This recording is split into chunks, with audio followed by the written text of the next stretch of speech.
People love to connect with people, and you're not going to create an emotional connection unless you're real and transparent and genuine and trustworthy. And that's the biggest part of it, I think. That was Sally McKenney, and we are talking about establishing trust with your audience on episode 51 of the Chopped podcast.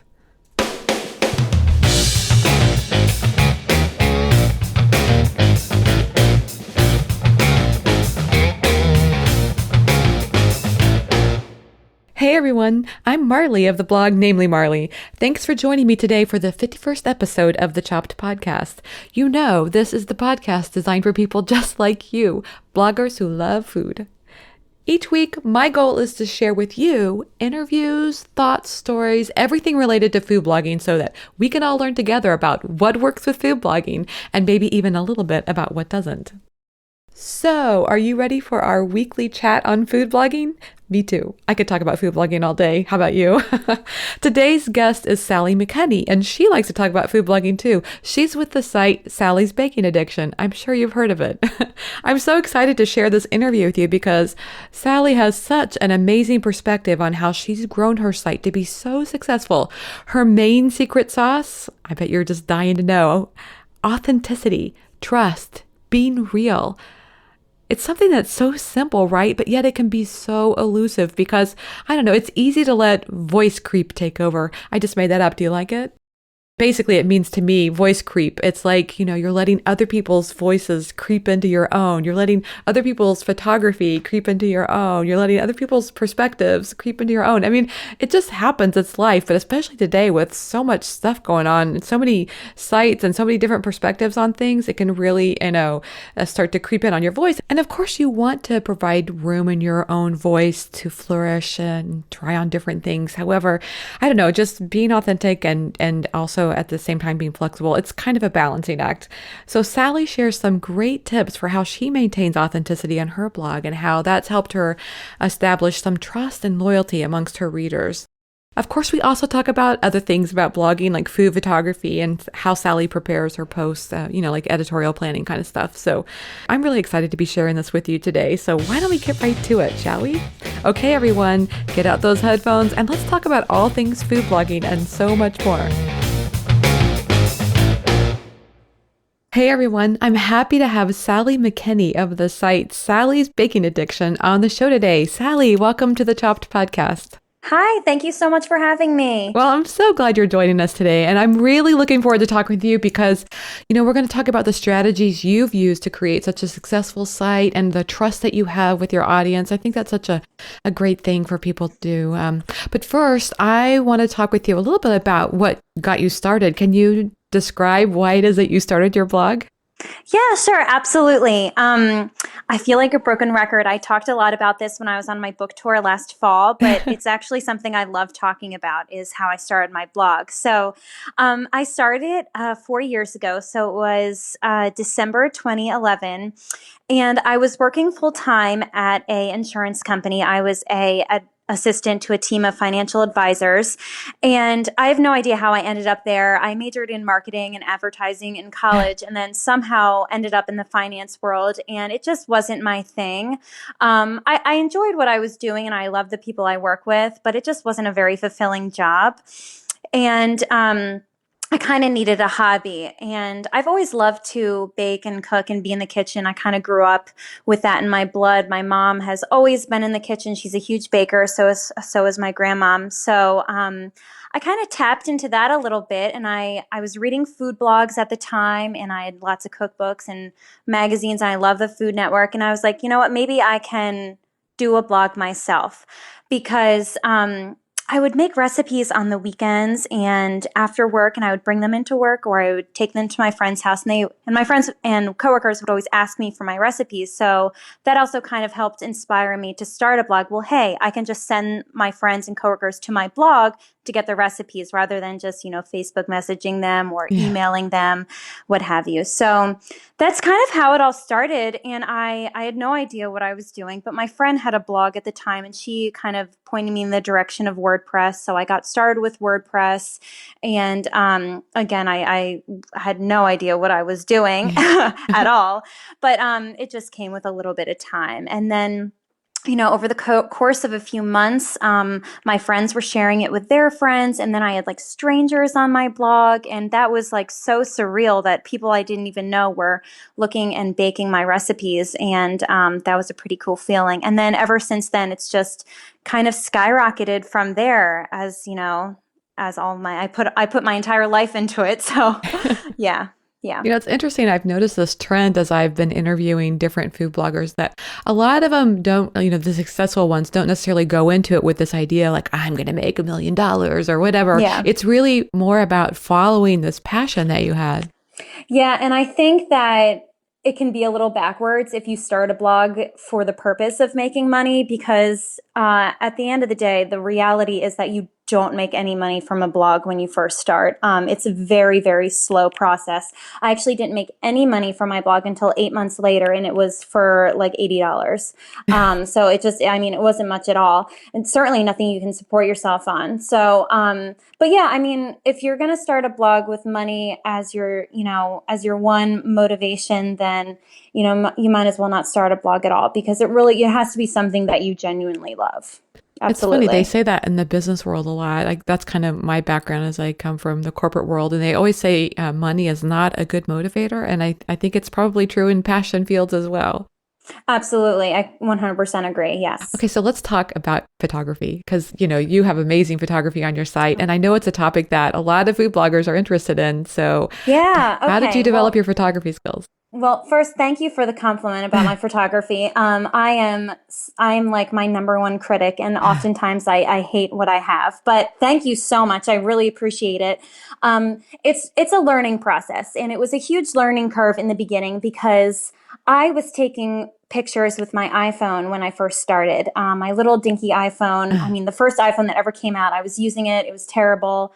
But in my eyes, it was like the best camera ever. So I was totally, totally intimidated by, those big fancy cameras. And my boyfriend, now husband, he was taking a photography class, and he had one of those cameras. And he came over, and we were playing around with it a little bit, and he was showing me, how to use it. And I started to take some pictures myself with it. And I thought it was the coolest thing in the world that I loaded them on my computer, and I was like so impressed with myself. And now I look back and I'm like, oh my gosh, what was I thinking? Yeah. Step away from the frames, what's with the ISO was completely up. Everything's fuzzy, but at the time I thought it was the coolest thing ever, the best photo in the world. So, but so I really just was a learning curve, and I got a lot of books on it, and I read the manual, the camera manual. It actually does help you learning how to use the camera. And then, and I had a couple friends at the time who were really into photography, so they kind of helped me with the settings a little bit. And it really just takes practice. You have to you have to hold the camera. You have to take a bunch of photos in order for you to learn. You're not going to take the photo that you love, unless you take it. I take hundreds of photos of my recipes, and I narrowed down to like 5 or 6. So wow. It really it comes around to, you just have to, well, it's gone down a little bit. I used to take like 200 photos of every single recipe because I couldn't find ones that I liked, but now I've gotten it to a system. But it really just takes practice, and you have to be dedicated to it. Because photography is really what, everyone knows this. It draws, especially for food bloggers, it's what drives traffic to your blog. People want to see pretty food. So it's definitely something worth, investing in and investing time in and money in. Absolutely. Because I didn't see my blog take off until I started to really learn how to use a camera. Yeah. That's such a good point. And I think you've shared some great resources. So for free, you get the owner's manual. And you're right. Yeah. It does provide a lot of good information. It does. And some of the language when I first began, some of the language in the manual was like so over my head. So I just Googled it, and I found some helpful tutorials online. Yep. There's definitely a lot online to help. Yeah. And then there's always books that you can buy. And then there's, workshops that you can go to. I think all of those are helpful. Oh my gosh. Yeah, absolutely worth the money, worth the time to look into. And then, just lots of practice too. And the practice. And, it's not like you're buying film. It's a digital camera. So what's the worst that Right. happens is you delete it. Yeah, exactly. Exactly. I love it. Yeah. Okay. So what's your favorite part about food blogging so far? Um, oh my gosh. Well, I would say it's the photography, but actually it's not. It's the baking. And I know that sounds silly, but at the end of the day, that's what I love most is being in the kitchen and creating recipes. Not necessarily just recipes for my blog, but just recipes in general. I love to bake, and that's again why I started my blog in the Mm. first place. I just genuinely love to be in the kitchen and creating new things. And it's a bonus that these recipes I'm creating are also content for my blog, and it's what other people are interested in as well. So that's definitely the number one thing is the baking. I mean, at the end of the day, it's why I do this and it makes me happy. And if I'm stressed out in the kitchen and I don't want to bake, then, my recipes suffer from that because I'm not putting my whole heart into it. And that's when I know I kind of need a break or vacation. I Yeah, love that but thought that you love it yeah. so much that it's, it really comes through, I think, in the recipe and the way you write about it. Yeah, and another thing, baking is therapeutic for I me, think and so too. I feel like a lot of people can relate to that. And Yes. it's ironic because my job is stressful, but the baking is what soothes me. It's like it's so weird and backwards, but it's the truth. I mean, when I get really stressed out about all of my workload, I just go into the kitchen. Yeah, I Yeah. think in our modern world, like we're behind the computer so much, and we're just kind of isolated from a lot of things, like nature, and I think the idea of being in the kitchen and actually physically up, moving Mhm. around, touching things, feeling the texture of Mhm. the like if you're rolling dough or Yeah. whatever, Yeah. that's a cool thought. It really is. It's invigorating, like I Yeah. said, and it's therapeutic. It makes things, so much smoother, I guess. Yes. The whole job. Yeah. I agree. Okay, so is there something about food blogging that you don't like so much? Um, it's not okay. Let me think here. Oh gosh. Well, I'm going to say, well, okay. So the hardest part of it is the photography for me. Not that I don't like it. It's the hardest part for me is the Right. photography. The part that I don't really like is the workload. It is a lot of work to run a food blog, and especially a food blog that, is now a business. That's a brand. It's a huge brand. And also having cookbook and writing cookbooks. It's the workload is not what I love about it. It's very, very hard. And it's just me at this point. I don't have an assistant. I don't have a virtual assistant. It's just me running the show. Hopefully that's going to change later this year because I want to start to hire a team. But Yeah. that might be a little difficult because I'm such a control freak and perfectionist, and I don't know how I could ever like let someone else do this or any part of my job. But that's another day. But Yeah. I think that's what I don't like most is just the huge workload. It's really tiring, but sometimes it just doesn't even feel like work. It really doesn't because I love it so much. It's my business, it's my life. But when I'm writing, when it's the hardest is when I'm writing a cookbook and doing all of my blog because that definitely feels like work to me, and that's very, very hard. Yeah. I bet. And, I feel like this could be such a great statement of inspiration for people that maybe they're out there on their own and they, it's easy to create a story in your mind like, oh, all the successful bloggers, they probably all have virtual assistants and these whole teams and blah, blah, blah. And, No. to hear you say that, you go, okay, you can do this on your own. Yes, you can. You really can. And I think maybe an advantage is I don't have children at this point, so that might help as Yeah. well. So I don't have, children around the house yet. But it's doable. It's doable. You just have to be very good with time management, and you have to. My little secret is I schedule breaks. So I schedule breaks throughout the day that kind of keeps my mind working. It keeps me Mm. refreshed, and it's nice to walk away knowing that I have a break coming up and walking away. And just, sticking to your calendar. I love my daily planner, and I love crossing things off of my checklist, and that helps me too. So I have everything written down for what I'm going to do in the day, and I just check it off as I go. Ooh, I It's love it. Can you Yeah, tell me it's what your good feeling. planner is?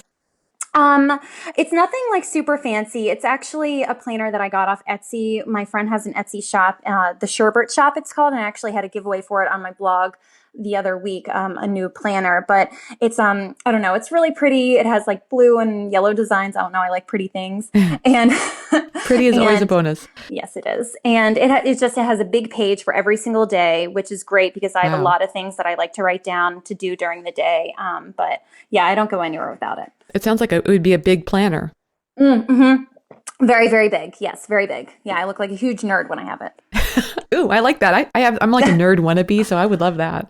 Oh, yes. Yes, very nerdy over here. Yep. So, well, one of the main reasons I wanted to talk with you today was about this topic of building trust in your audience, because I think it could be kind of like a secret sauce for a successful site. Do you think that's probably been part of your success? Yes, I absolutely think that has a very, very big reason why my blog is the way that it is today, why it's gotten to be so successful. As a blogger, I think trust is your most valuable asset.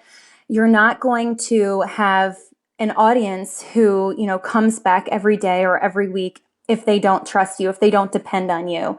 I think that you have to be, as a blogger, you have to be very transparent with your readers. So you have to, write on your blog exactly, what you're doing and why you're doing it, and they know what to expect, and basically just humanize your brand. I mean, that's what I try to remind myself every day is, do I sound real? Am I truly being myself? Can people connect with me?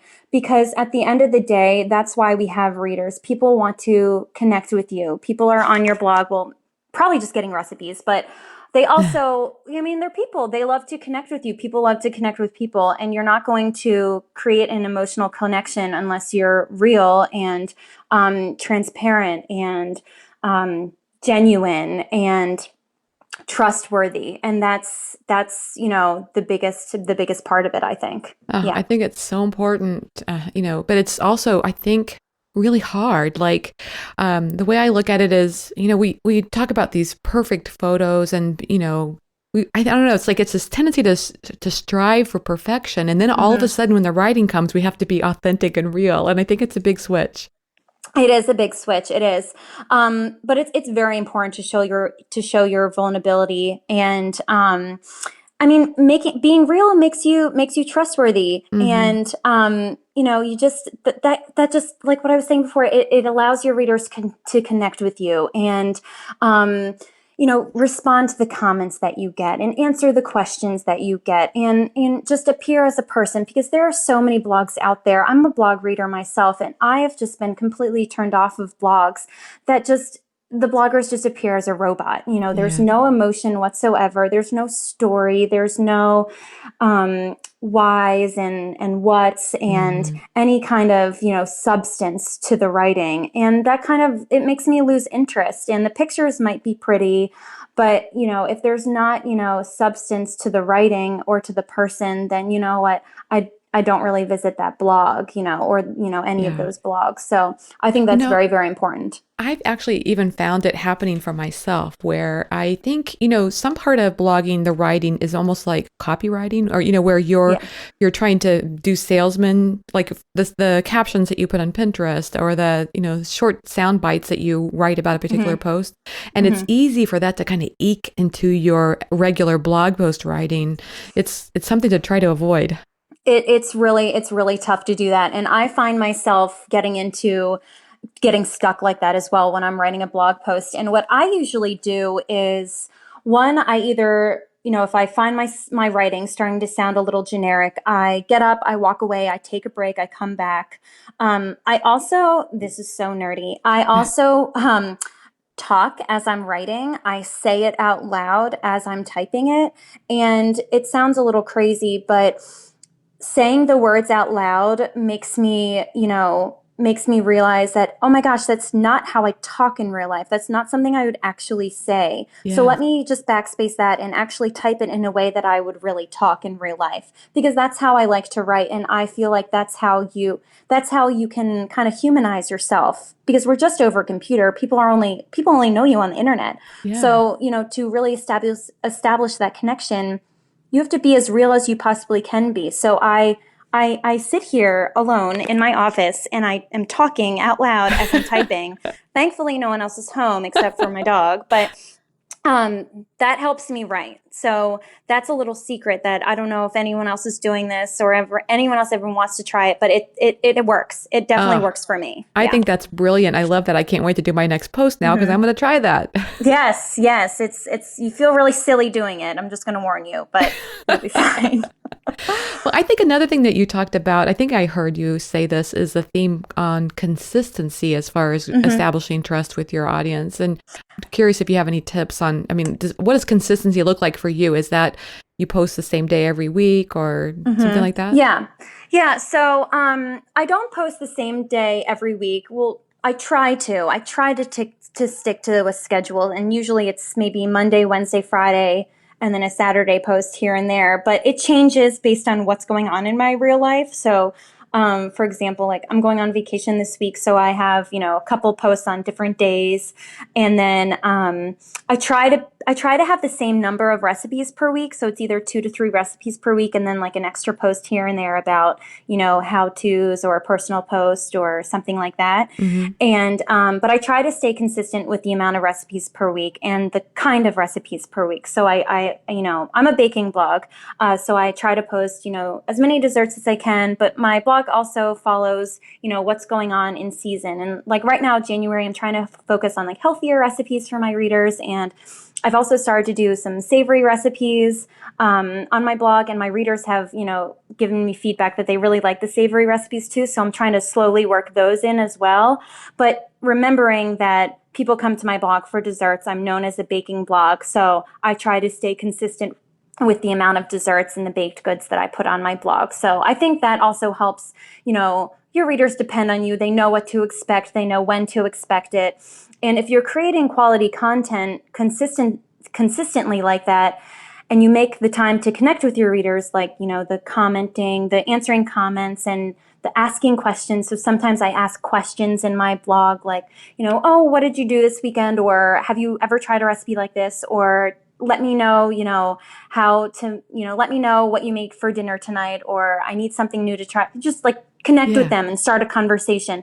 I feel like that's why they love you, and that's why they write to you, and they write about you, and they tell your friends about you, because it's this, it's this consistent quality content. It's the real human behind the computer, and it's, the human making an effort to talk to you, if that makes sense. And it's also showing that you care about your readers. That's really great. Yeah, you have to nourish the relationship, just like you would any relationship in real life. I mean, your readers are why you have a blog in the first place. Right. It can't just be one way.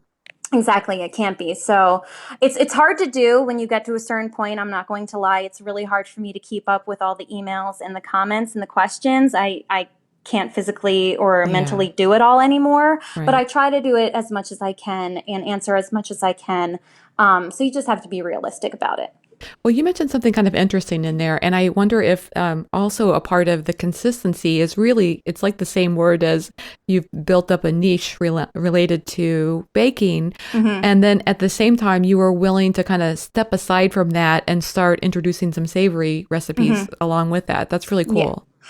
Yeah, it is. I was really nervous to do that. I started to post some savory recipes on my blog a couple years ago, and they were very, very infrequent. They were only maybe one every couple months, and it would just be a baked recipe. I think it was like soft pretzels or something that you still bake, or like pizza or some pizza crust. And then I've slowly gotten into more like dinner recipes, and it took me a while to get to a point where I'm comfortable posting those on my blog, but I started to do it because I found my readers starting to ask me for, a dinner recipe here or there. And I thought that was strange because I usually only post like cakes and cupcakes and cookies and all that stuff. But my readers would say, I trust your recipes. I assume you know how to cook just as well as you can bake. Do you have a recipe for X, Y, and Z, savory dinner recipes? And it was really, really interesting because they said, I trust your recipes. Yes.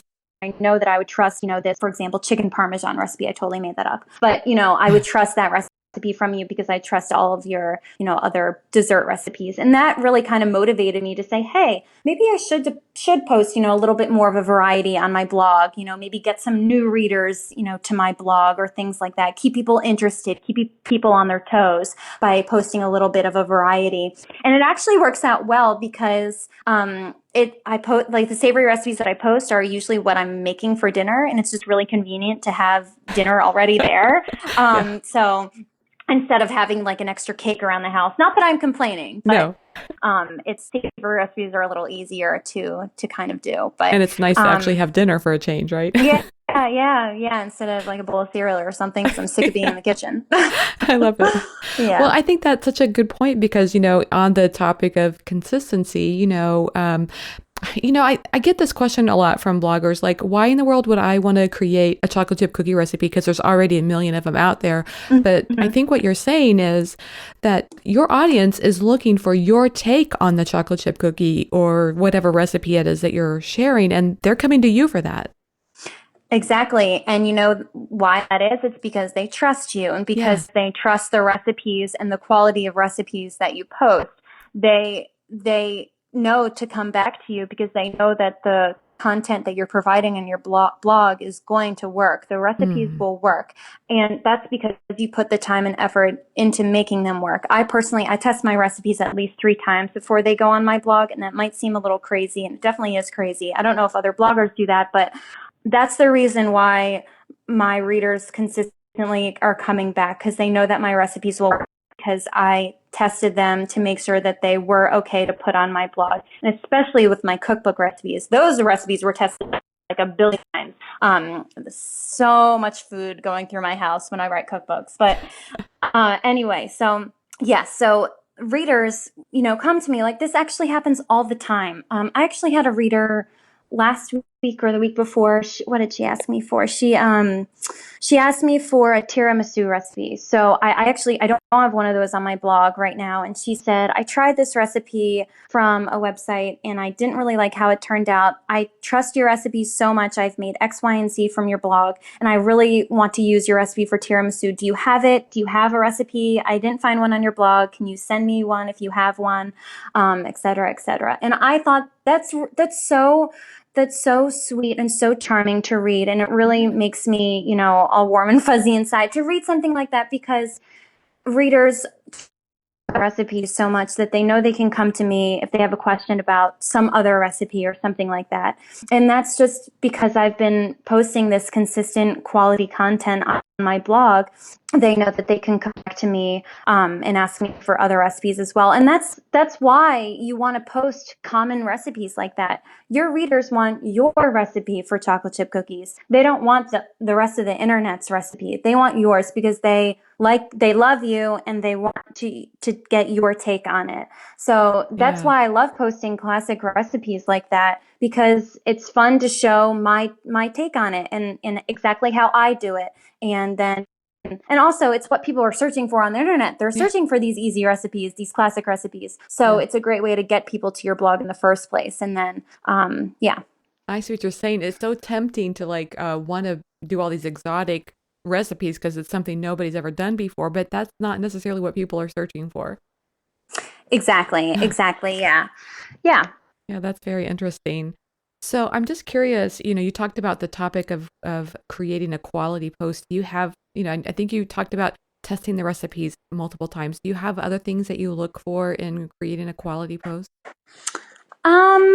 Let's see. Well, I'm really hard on myself about the photography part of it. So, if I don't like the photos that I took for my blog post, and I get back to my computer after taking them and I'm running them through Lightroom to start editing them, and I don't like them, I won't just settle with them. I won't try and edit my way into loving them.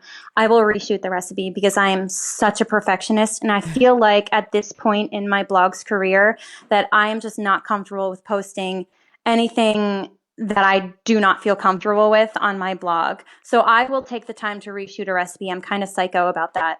And it's actually pretty frustrating because I have the worst light in the world in this house.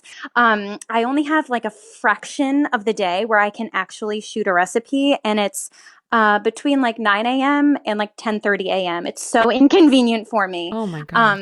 Yeah, it's terrible. But thankfully, we're moving later this year. We're gonna buy a new house somewhere. So Something yeah. with a lot of windows? Yes, yes. There's like a billion windows in the one big like living room, and I'm so excited about it.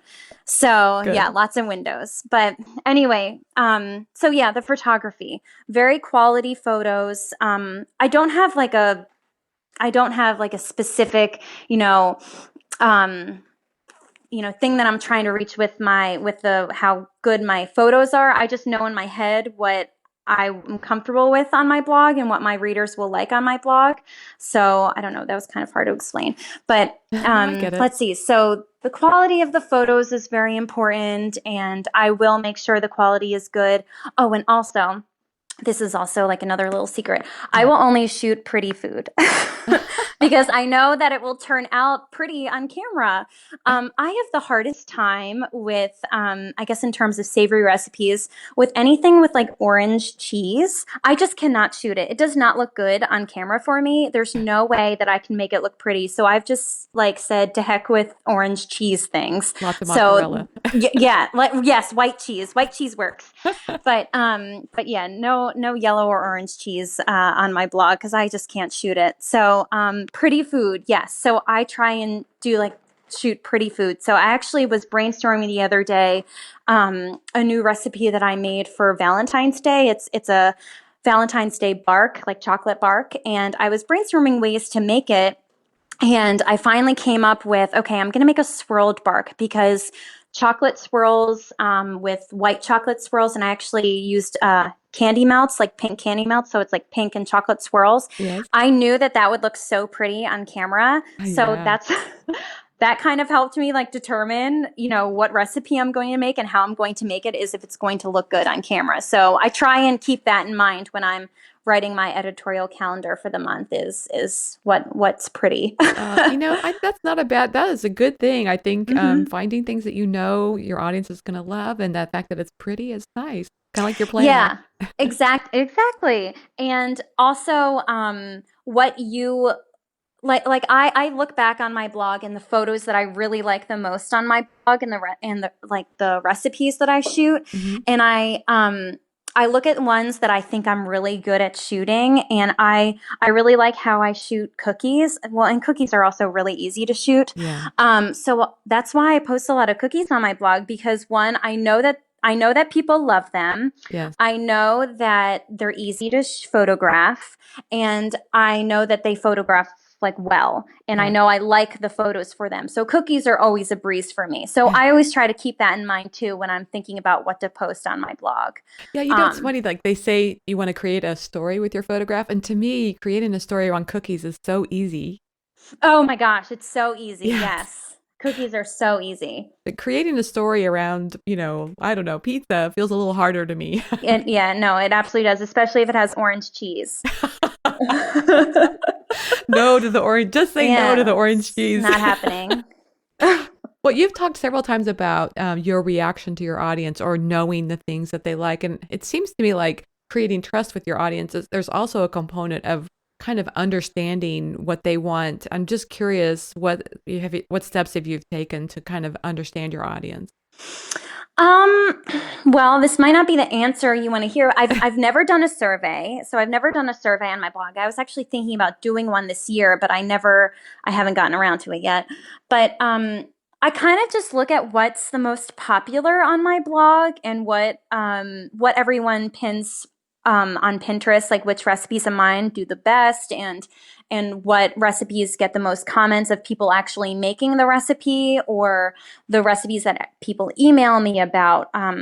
I try and take into consideration which like categories of recipes those are, and it's surprise, they're cookies usually.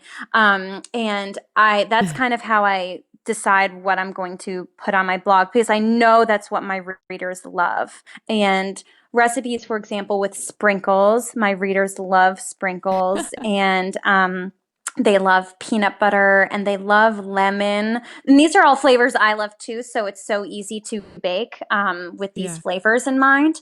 And those are really just based off of what does the best on my blog, what's the most popular. And that's kind of how I base my posts. And then also the feedback that I receive from readers too, like in the comment section or through emails or social media, they tell me that they really like, the dinner recipes that I've been posting, and can I please post more dinner recipes? Or I posted a gluten-free cookie the other day, and I actually had several readers say, "Oh, can you please post some more gluten-free recipes that don't use gluten-free flour, just like flourless recipes like that?" So that's great.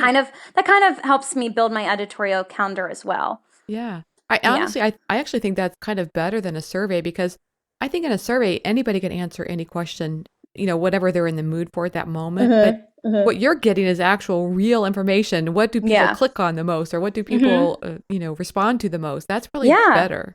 Exactly. I mean, the numbers are right there, or the feedback is right there in the comment section or social media, what have you.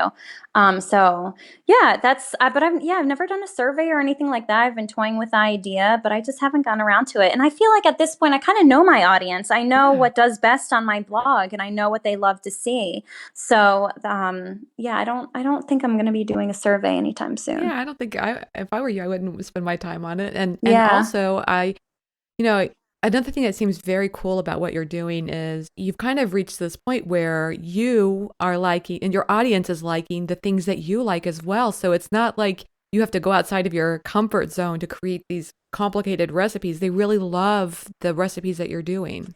Yeah, and that's really interesting. That's something I often think about is um, people sometimes ask me for recipes. Oh my gosh, I can't think of what it was. I got an email a month or two ago.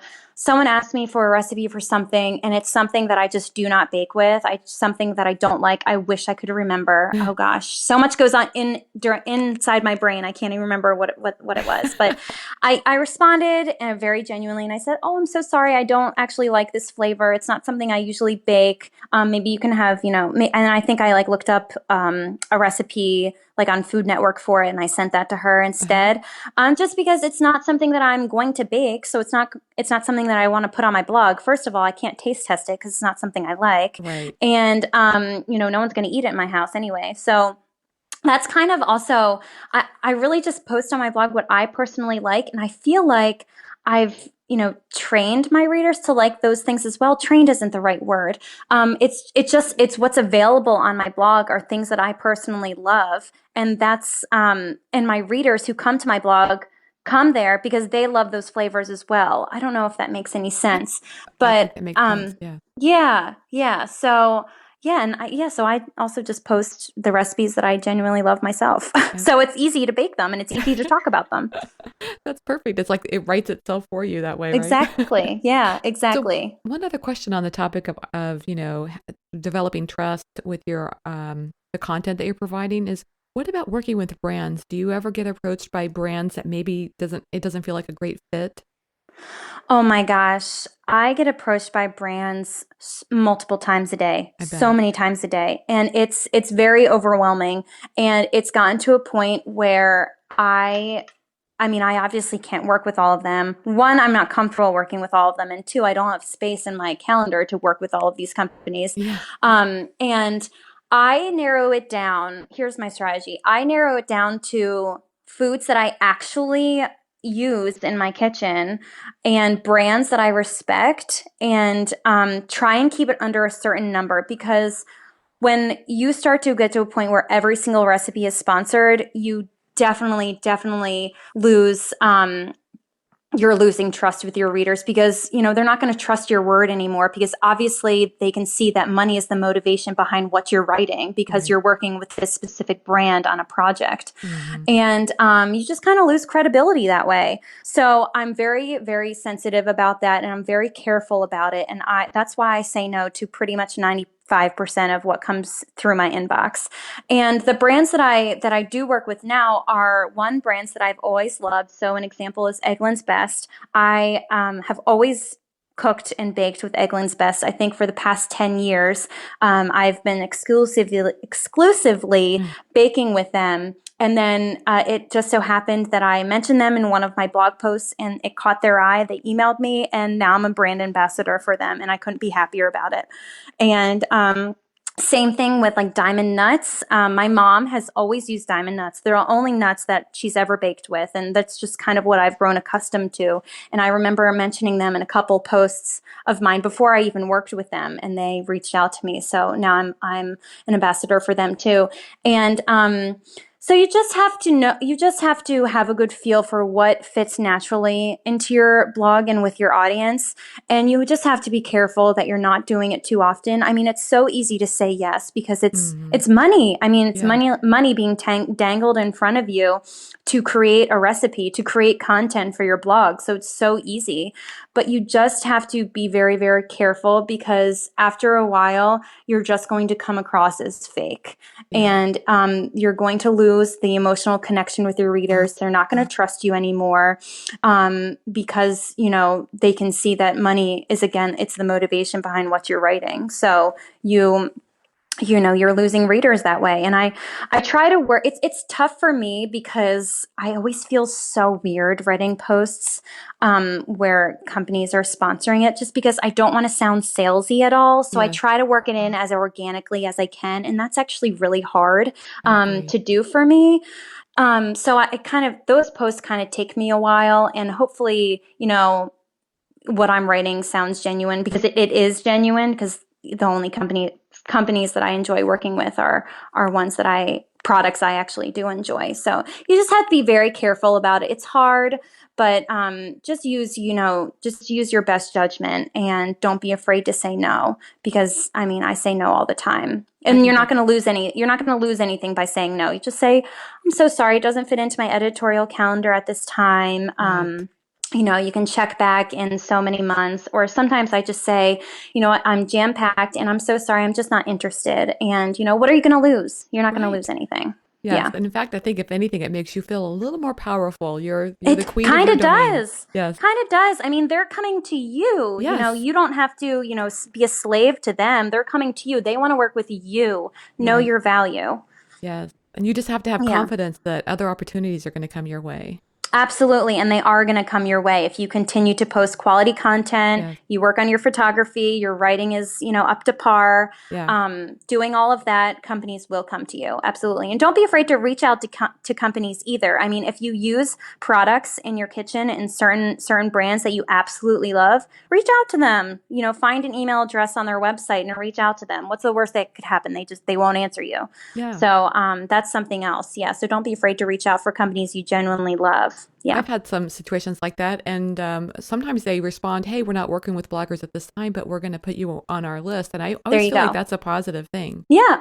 Completely is a positive thing because when they look at their budget, you know, in the next quarter Yes. or the next year, they're going to say, okay, we have money set aside. We can work with some bloggers, and there your email is right on their list. It's great. Yes. Okay, so let's take Yeah. a step back in time. And I'm just curious how long it was before you started to make some serious traction and you realized, hey, I can do this. Like do it full time, you mean? Yes. Uh-huh. Okay. Oh my gosh. Okay. So I quit my job a year and a half after I started my blog, and that was back in March 2013. And what was going through my head was I you know, looked at the income that I had made from my blog because I was making money. I had ads on my blog, and I was working with like one or two companies, I think, Hmm. and just for like a single post here and there. And I had made enough money that particular month to pay my rent. And that was so, so thrilling for me because I never thought that my little baby blog could ever do that for me. And it was a really cool feeling. And, you know, I stopped and I pondered it for a second. Hey, if I can at least pay my rent with this blog income every month, and then, you know, I can probably quit my job because at least my rent's going to be paid for. I can dip into savings if I have to.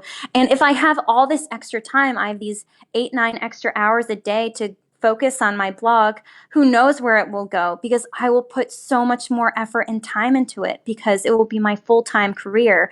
And that career like lands on my shoulders. I have complete control over it. Nothing is stopping me. So that was a really, really really crazy slash scary slash amazing feeling. And that's kind of when I decided to, take the plunge and take the leap of faith and quit my job. And it was so scary. How did people around you react to that? They thought it was weird. I'm not going to lie. They thought it was very weird. They would go, "Wait, you're quitting your job, your stable office corporate job to blog? You're going to be a blogger? That's what you will do full time is blog?" And it was, and I actually still get that today. People are like, "So what do you do for a living?" And I always hate answering that question. I feel so awkward. I'm like, "Oh, I'm a blogger." And they're like, "What? How does that work? Do you do that for fun?"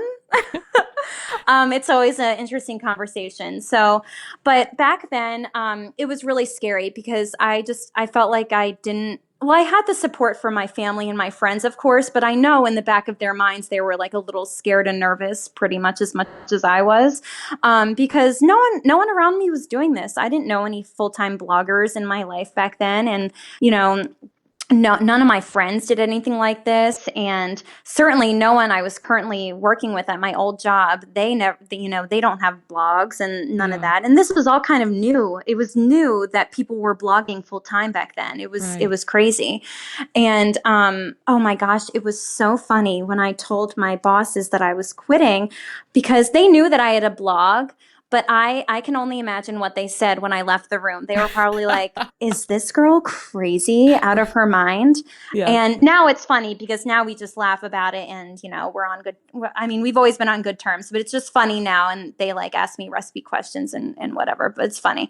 But yeah, so it was a very scary feeling at first, and I had immense support around me from my family and my friends and my boyfriend, now husband, and it was great to have that because I wouldn't have been able to do this without that.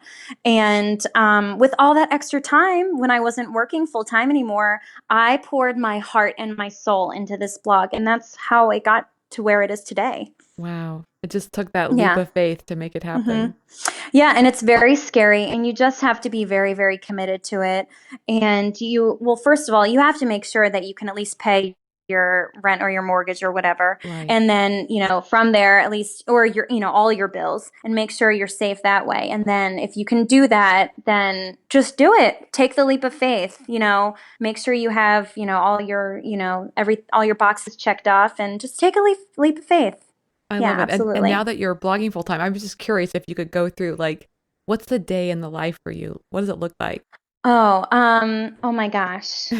Every single day is so I can different. imagine. Yes. Oh my gosh. Okay, so I will just do like a typical day. So I wake up at the crack of dawn. I am a very early riser. I'm up like even a little bit before 6. It's kind of crazy. Yeah. And I work out and I shower. I don't know if you needed to know that, but I do that. And then since my daylight is so terrible in this house, Mm, I have to get in the kitchen right away. I And bet. usually the night before, I had prepared what I was going to make, or I did a couple steps already, or I photographed the step shots the morning before, so that morning I can shoot the finished recipe. So it just takes a lot of planning. I Mm. have to have a plan in place for the day before I start my day. And so I make recipes, photograph them, and then it's actually really tough because I do my best writing in the morning. So the whole sunlight thing just completely messes with my day, I bet. and I can't concentrate as much on writing in the afternoon. So I have to like space everything out. It's just so frustrating. So Yeah. can you tell I'm excited to move out of this house? So anyway, but it's all good. Anyway, so yeah, so I do the photography and the kitchen stuff for a couple hours, and then I come up and I look at all the photos on my computer. I just do like a quick edits just to make sure I like the photos, and most of the time I don't, so I have to go shoot more pictures of it. And then I come back and I just do a couple quick edits, not the full edits or anything like that. I usually come back to that when it's time to post the recipe. So then just a couple quick edits, then I kind of get into my email a little bit, or I forgot about this. Earlier in the day, I do check my email first thing in the morning. I try to respond to things that I can. And then later in the day, I usually have about 500 more emails that I have to attend to. And then try and get those done. And then let's see, well, comments. So I try to answer comments at least twice a day, and it's just becoming so hard to do that. So maybe I might try and go down to once a day is checking in with comments on my blog. And then, so yeah, checking in with comments and answering comments, and all my social medias are pretty much always scheduled with the exception of like Instagram or Snapchat. And yeah, so everything else is pretty much scheduled. Like I schedule all my Twitter and I already have my Facebook scheduled, and I schedule a lot of pins for Pinterest. Yeah. Like I schedule my own pins, and then, well, I'm on Pinterest all day long. If you want to just throw, while we're on the subject, let's just throw that in there too. Every single second I have free, I'm usually on Pinterest. Yeah. But my social medias for my own blog, yeah, I usually have everything scheduled. So I'm also checking in with my scheduler and making sure like everything's going out and everything looks good. And that's usually just all afternoon. That's what I'm doing. And I'm also writing the next day's post, or, the few days after that post, or, writing down some ideas for a post or things like that.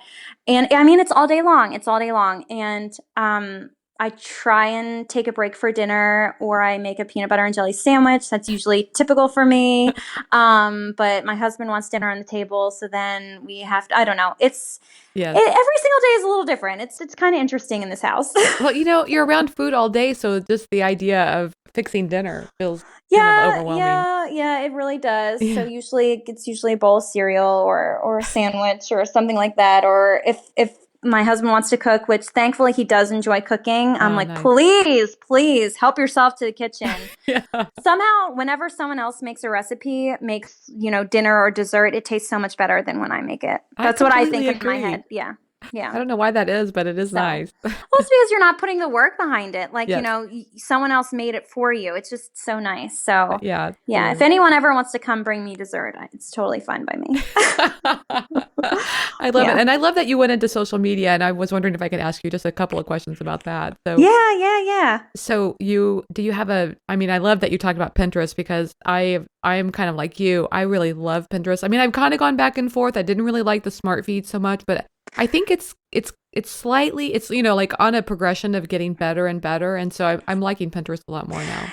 Yeah, the smart feed was a lot to get used to when it first came out, and now I'm actually liking it because it knows what I like to pin, and it's so smart. It knows what I like to pin, and it knows what I might be interested in, and it's really fun to kind of browse around that way. So it's getting used to. I'm getting used to it. It took a little bit for me to get used to the smart feed, but Pinterest is my obsession. I am on it all day long, as I'm sure anyone who follows me knows. But what I like about Pinterest is I try to pin a variety of things, and I think this is what keeps my readers interested, and what, why I get a lot of repins and stuff. It's just I pin things that I genuinely like myself, and it's not just food. It's things, it's like, I don't know, hairstyles or clothes, or like I pinned a lot of wedding stuff right when we were engaged, and I don't know, just things like that. People like to see a variety, so I try and keep a variety on Pinterest, kind of like how I keep a variety on my blog. I try to do that too. Do you use a scheduling tool? Yes, I use Viral Tag to schedule my own pins, like my own recipes from my blog, but the other pins, like from other people's blogs, that's just all real time. So if you look at when I pin, it's all day long. Yes. I do the same thing. I use a mixture. Like I have, I actually use Tailwind, but it schedules the pins, but then I'm always going in and checking and adding more pins, in the moment. Yeah, I've been wanting to get into Tailwind. I'm glad you mentioned that, because I heard some other bloggers are using it and loving it. So I might look into that. At some point. I love it. Actually, I got somebody coming on the podcast to talk about from Tailwind to talk about. Ooh.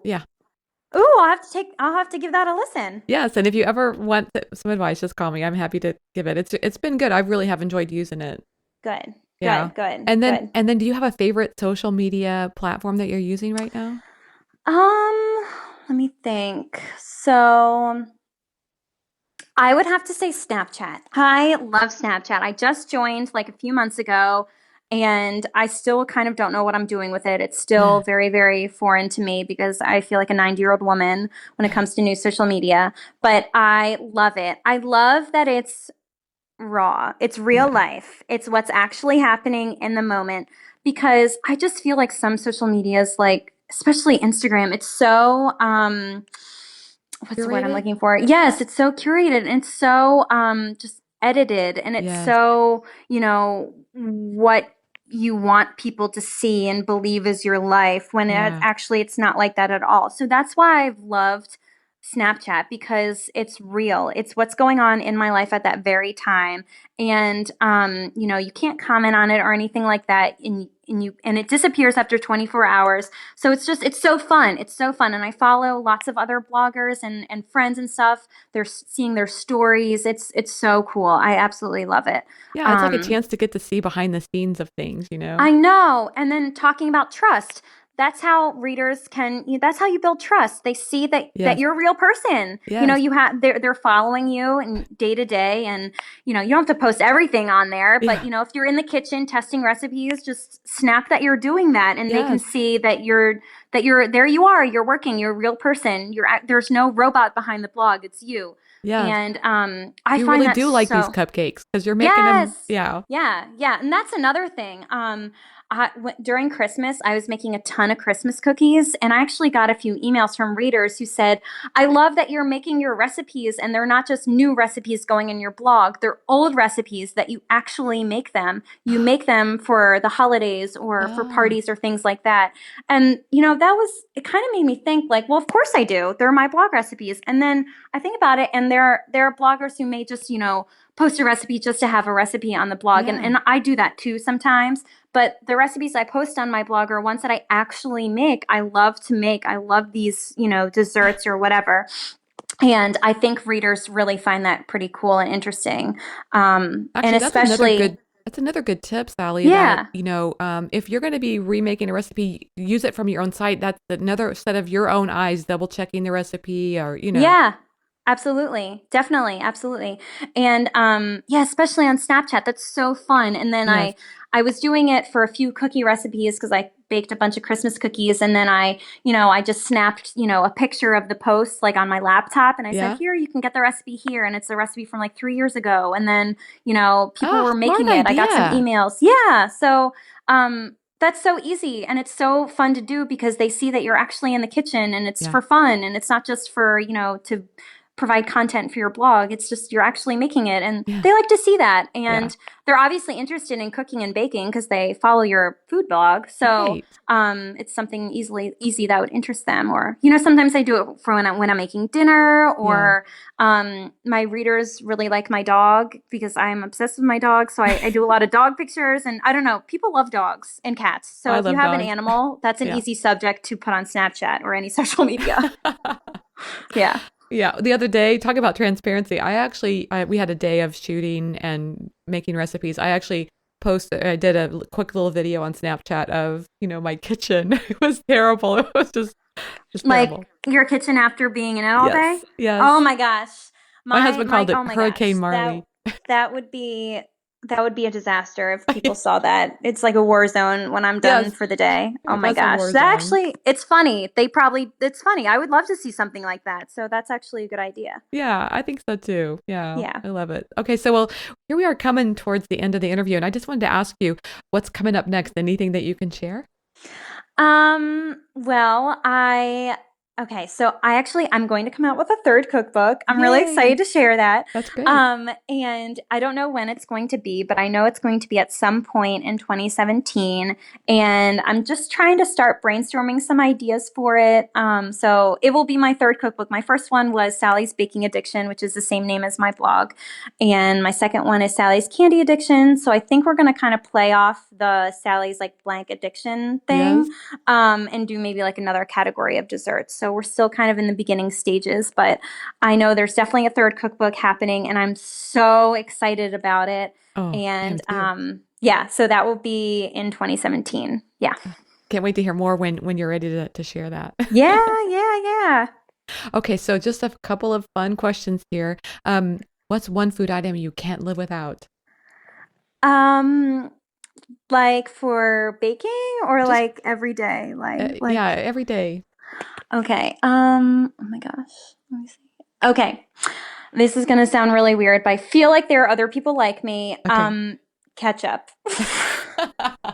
I put ketchup on everything, Yes. and I it's so weird, and it's so strange, like when I'm in public and people like see how much ketchup I eat and what I'm putting it on. And my sister actually like found me a shirt that says I put ketchup on my ketchup, and it's absolutely amazing, and it couldn't be further from the truth. Or it is the truth, excuse me. I'm thinking about ketchup, so I'm scrambling my words. Yeah.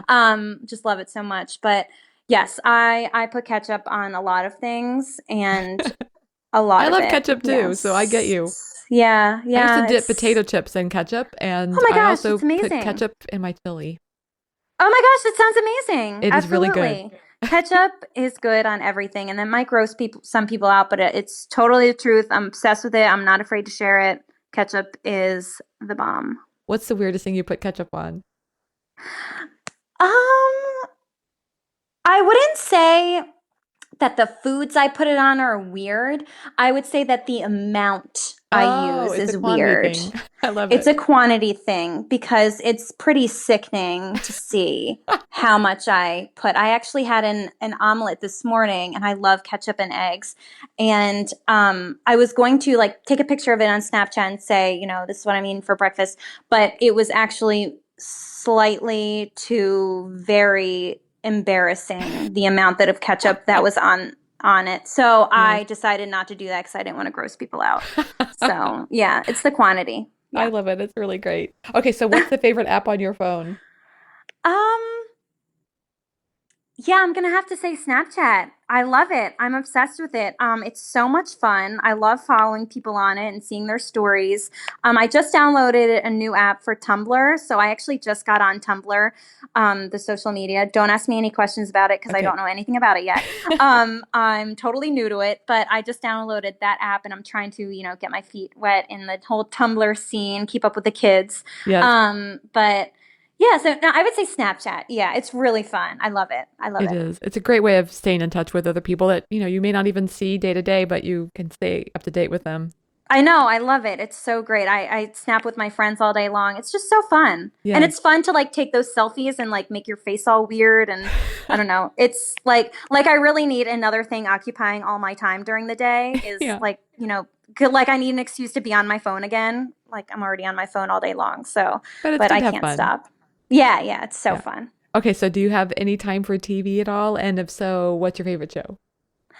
Um, Okay, so I'm really weird in that I watch shows when they're like not on the air anymore. Like when the series is finished. And I did that with a bunch of shows. Like I did that with How I Met Your Mother. I did that with The Office. And right now I'm watching Parks and Rec. And oh my gosh, I can't stop. It is so funny. It's I love that absolutely my show. favorite. I watch like 3 or 4 episodes every single night before I go to bed.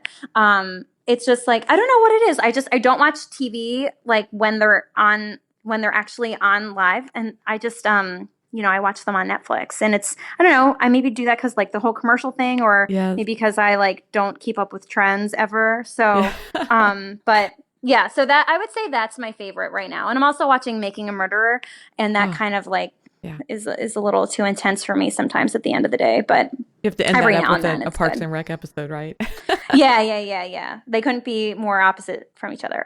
That's great. Okay, so how can people find you online? Oh, okay. So, well, my website is sallysbakingaddiction.com. And I actually also have a photography website too. And that's photography.sallysbakingaddiction.com. And I started a photography blog kind of because I just wanted to post some more like personal photography and travel and stuff. And I didn't feel like doing it on my food blog is the best place to do it. So I kind of started a subdomain for my blog. So that's Oh, that's good. photography.sallysbakingaddiction.com. It's a kind of tongue twister. Then let's see, on Instagram, I'm Sally's Bake Blog, and Snapchat, I'm Sally's Bake Blog, and Twitter, I'm Sally's Bake Blog, and Tumblr is sallysbakingaddiction.tumblr.com. oh my gosh, or is it tumblr.sallysbakingdiction.com? I think it's sallysbakingdiction.tumblr. See, I'm new at this.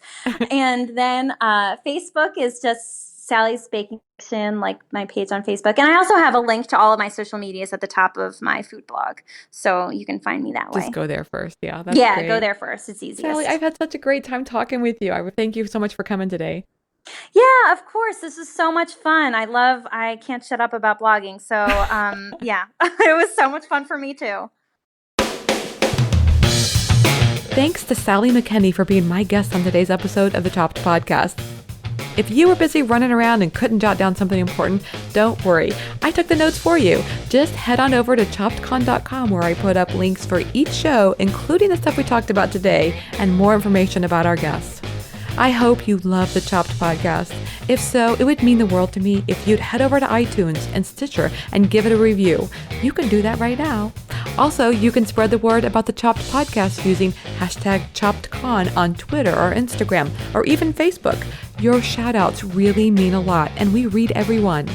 You inspire me, so I hope today's show was helpful and inspirational to you as well. Thanks for listening, and have a great week.